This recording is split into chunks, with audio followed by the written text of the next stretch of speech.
courage. Please, can we applaud? Extraordinary courage. Thank you. Thank you, thank you, thank you. Please have a seat, everyone. Thank you. It's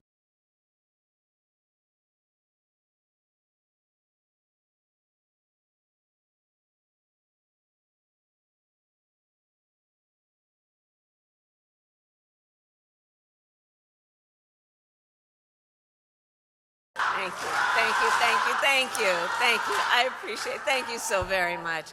I just wanted for a moment to speak about Teresa. We had some time together backstage, and you know, I think that in moments of crisis, such as the fentanyl crisis, there are people who, through their suffering and their pain, rise with courage in such a selfless way to be a voice for others with the anticipation and the hope and the hard work of hoping that their story will be the reason other people don't have that story. And you sharing your story about Jacob and your advocacy on why we have to stop this scourge is so incredibly important. And again, I applaud Teresa, and I know we all do. And our need to stop this issue is one of the reasons that we are all here together today. I also want to thank the extraordinary elected officials who are here. Senator Mark Kelly came with me.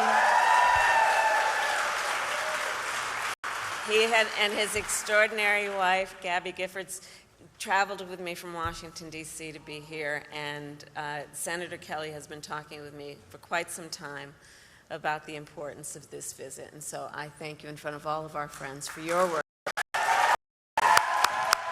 Thank you. Attorney General Chris Mays, who just tore up the floor.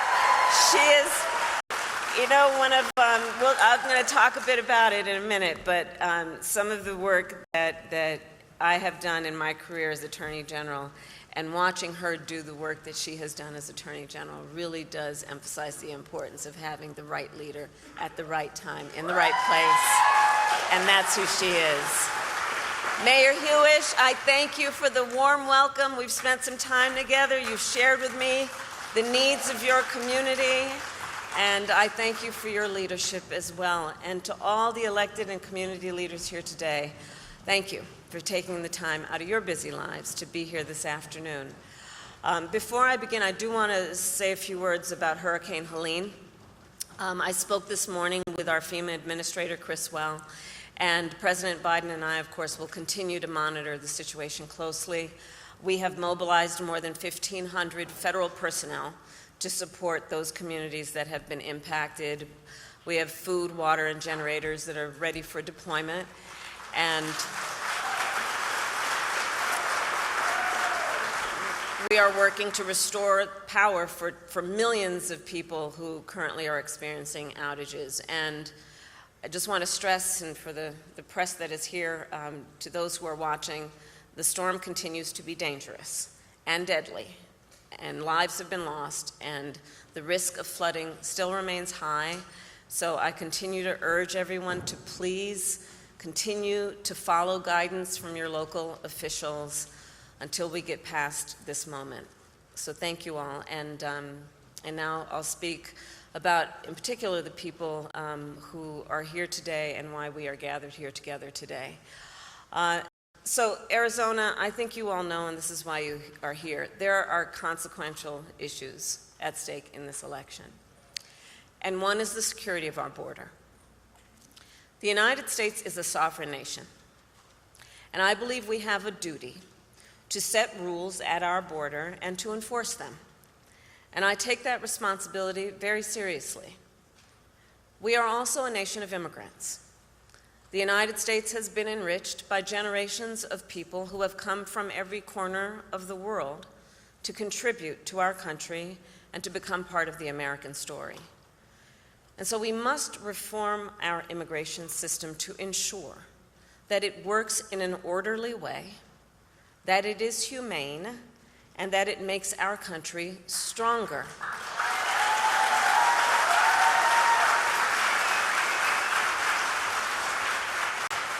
So I've just come from visiting the border and the port of entry in Douglas.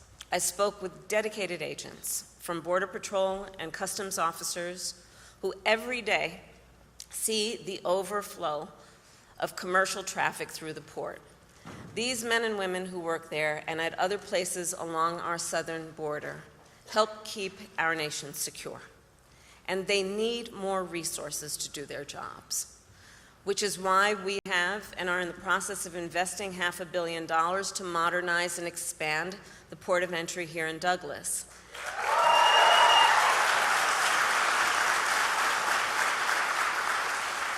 And why last December I helped raise the rate of overtime pay for border agents, and also why I strongly supported the comprehensive border security bill.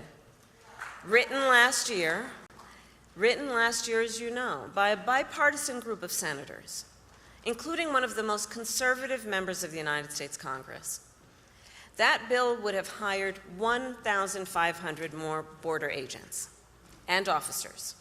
It would have paid for 100 inspection machines to detect fentanyl that is killing tens of thousands of Americans every year. It would have allowed us to more quickly and effectively remove those who come here illegally, and it would have increased the number of immigration judges and asylum officers. It was the strongest border security bill we have seen in decades. It was endorsed by the Border Patrol Union, and it should be in effect today, producing results in real time right now for our country.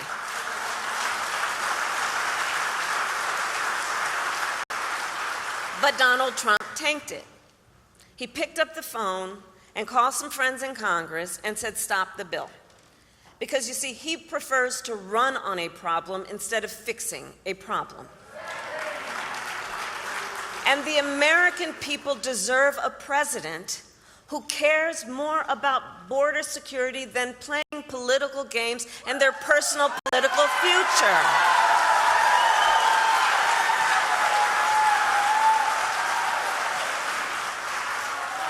And so even though Donald Trump tried to sabotage the border security bill, it is my pledge to you that as President of the United States, I will bring it back up and proudly sign it into law.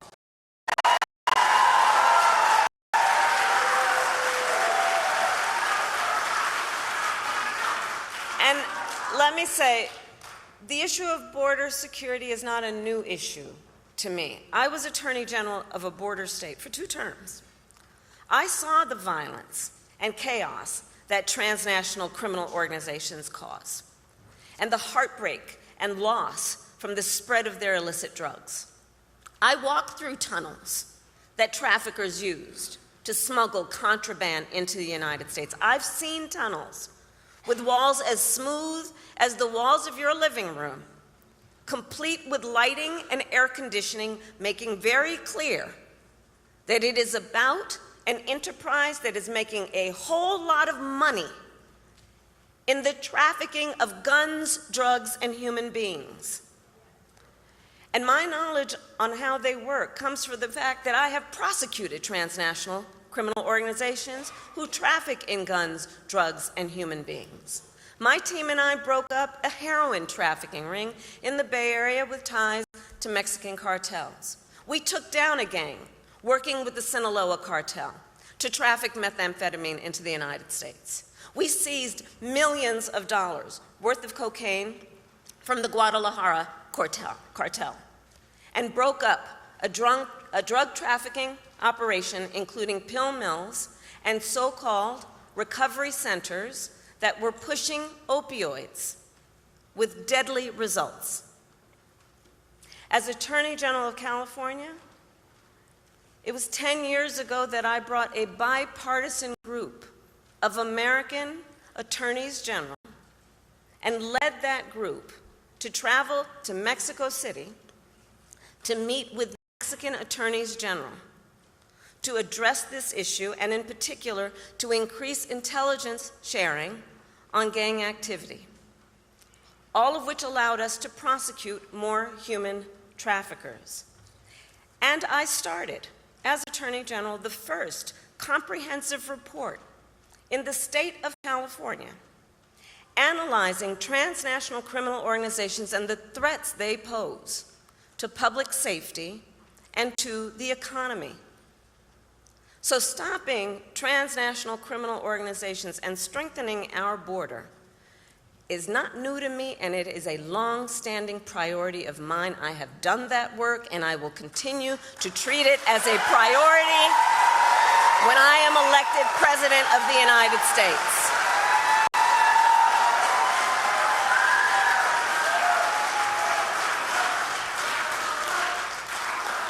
And it is my pledge to you, understanding how solutions get formed, that I will reach across the aisle and I will embrace common sense approaches and new technologies to get the job done. Because I know transnational gangs coming across the border, trafficking in guns, drugs, and human beings could care less who somebody voted for in the last election. They could care less. They've got one goal in mind. And it is therefore critically important that anybody who calls themselves a leader would work with other leaders for common sense solutions, understanding the pain and the suffering that Americans are experiencing if we don't work together to fix these problems. And look, transnational gangs, one of the things I know about them, they are always innovating. So to disrupt them, we must do the same. And that means, again, working together in real time, grounded on finding common sense approaches, not just about some rhetoric at a rally, but actually doing the work of fixing a problem.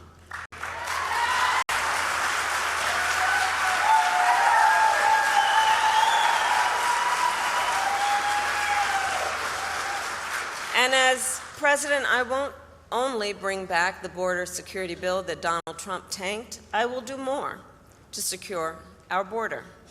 To reduce illegal border crossings, I will take further action to keep the border closed between ports of entry.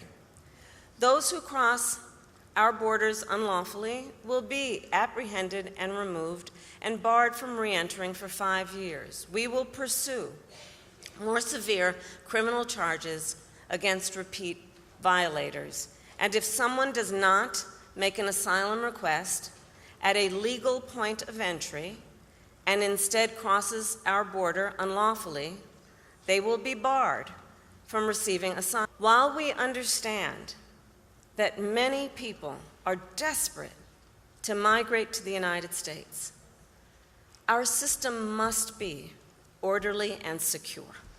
And that is my goal. And that is my goal.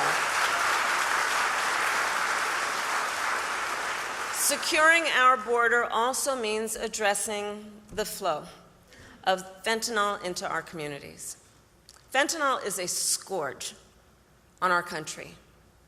The nature of it as a drug is such that it is highly addictive and it is highly lethal. So much so that using it one time only can be fatal.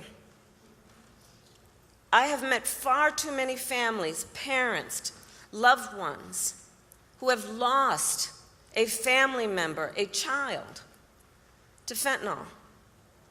And their grief is heartbreaking. And the devastation caused by fentanyl is being felt from rural communities to big cities. It's impacting communities across our country, regardless of where they are geographically, politically, or any other demographic you choose to talk about. It's a scourge in our country, and we have to take it seriously. And as president, I will make it a top priority to disrupt the flow of fentanyl coming into the United States.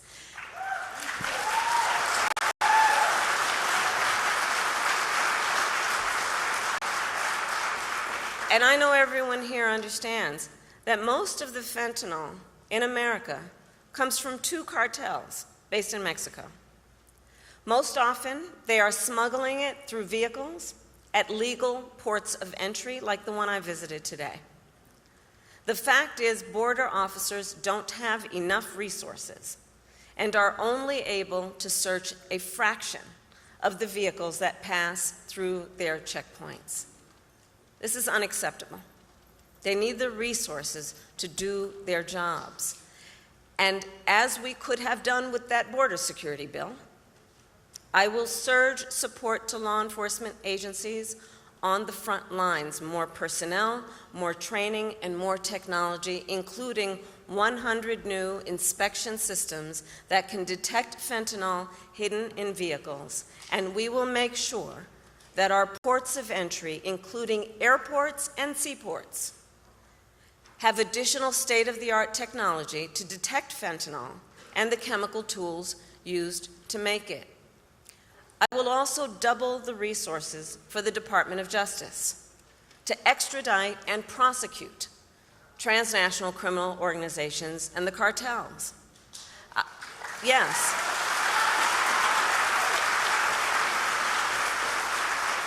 I will ensure that we target the entire global fentanyl supply chain because we must materially and sustainably disrupt the flow of illicit fentanyl coming into our country. My approach takes into account also that the precursor chemicals used to make fentanyl are by and large made in China and then shipped to Mexican cartels and trafficked right here into the United States. Our administration demanded that China crack down on the companies that make those chemicals, and it has started to happen. But they need to do more. And as president, I will hold them to their commitment to significantly reduce the flow of precursor chemicals coming from China. Yeah. And all of this to say, we must tackle this issue from every angle, because our highest charge must be to protect the lives of our people. It must be to understand the pain and to have the courage to know that solutions are at hand if we focus on fixing a problem instead of running on a problem.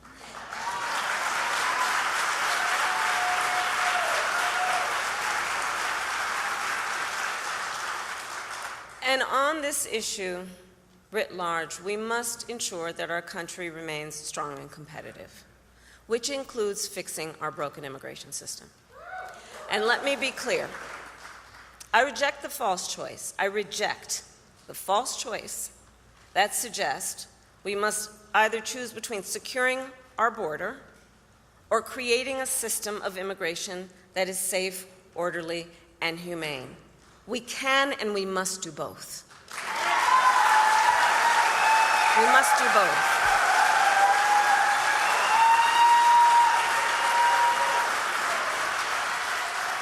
And we need clear legal pathways for people seeking to come into our country. And we must make our current system work better. For example, it can take years for asylum claims to be decided. Well, this is a problem we can solve, including by hiring more asylum officers and expanding processing centers in people's home countries. And as president, I will work with Congress to create, at long last, a pathway to citizenship for hardworking immigrants who have been here for years. For years. And deserve to have a system that works. I also have in mind our dreamers. I have met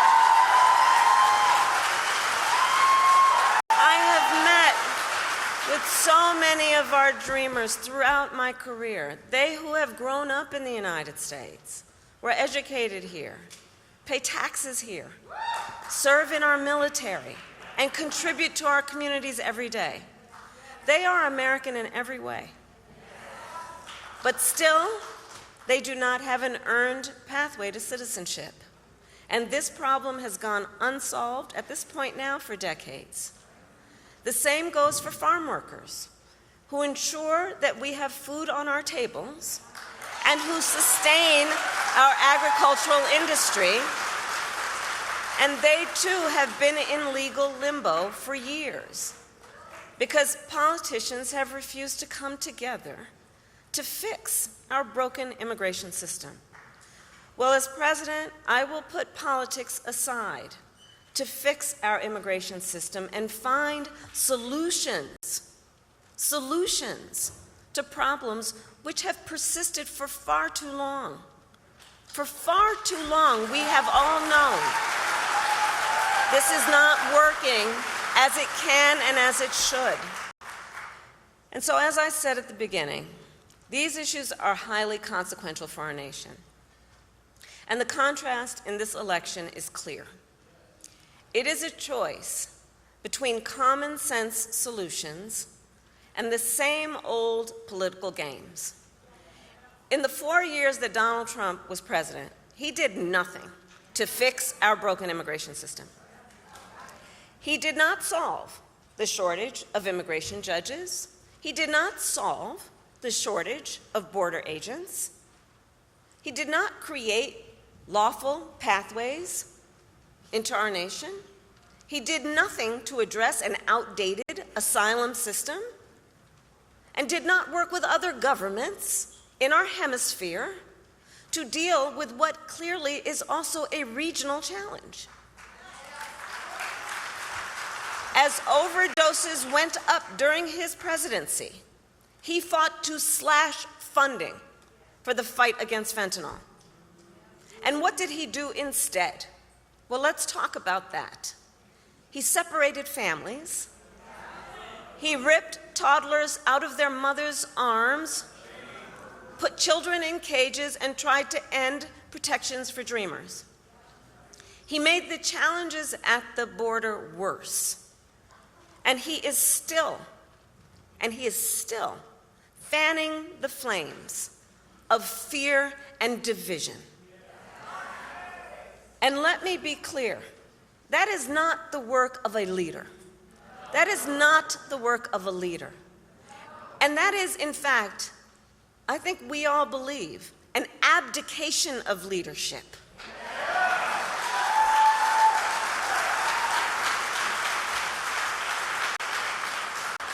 And so, on behalf of all across our nation who want to see these problems solved, I say we cannot accept Donald Trump's failure to lead.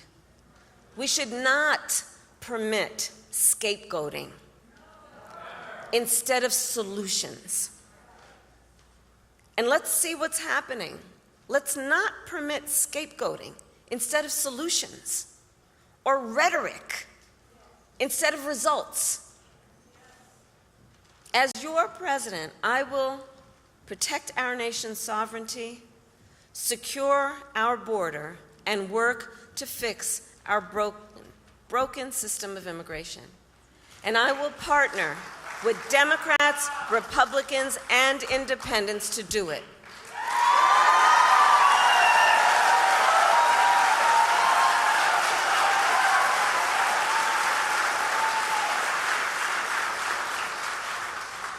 Arizona, it is time for us to turn the page on the ugly battles that have characterized our politics. And it is time to move forward together to achieve real solutions that make our country stronger. And I know we can get this done. I know we have the will. I know we have the courage. I know the solutions are at hand, and I know we are ready. And so with all of that, I say thank you. May God bless you, and may God bless the United States of America.